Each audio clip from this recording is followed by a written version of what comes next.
Hello everyone, I just wanted to give you a quick video on tax sales and notice required by the Indiana Code and what our Court of Appeals has said is okay and not okay. Now remember, what happens in a tax sale is that somebody's delinquent on their property taxes, they don't pay them, there's a process of noticing everybody that might have an interest in the property, and then the property gets sold at a quote-unquote tax sale, and whoever buys it after a period of time, sometimes up to a year, um, after that time period has passed, they become the owner. But before they become fully vested in title, they have to do a lawsuit called a quiet title action, where they assert their interest that was acquired in the tax sale and wipe out everybody else that might have had a prior interest. So that's what happened in this case. And that's kind of the backstory. So the critical issue in the case was what notice is possible, what's the required notice, what's okay, what's not okay. And what happened here was a business owned a property, 30 acres of land up in LaPorte County. And that's a big piece of land. And they were delinquent on the taxes. It was $200,000, actually $230,000 in delinquencies going back to the year 2009.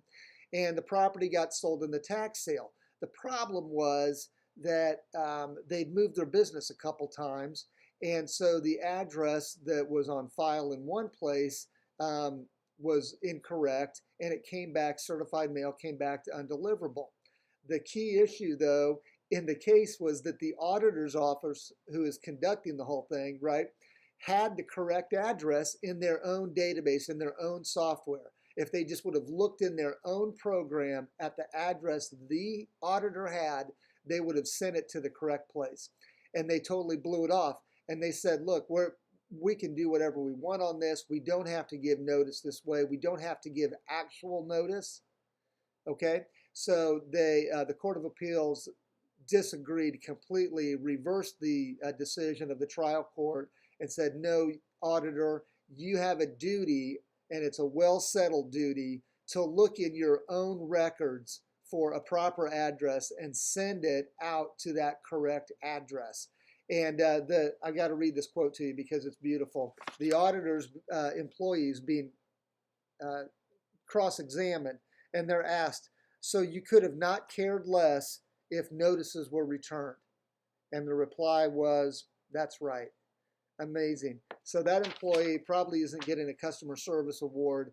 Check out the site, look at the full case. You have to give notice. Be careful, be careful, be careful that your addresses are up to date with the auditor, all government officials, and of course, that you've got a good registered agent that's looking after notices and that kind of a thing. But keep on top of it. That way you don't have to go through years of litigation to get your property back and all the uncertainty that goes with it.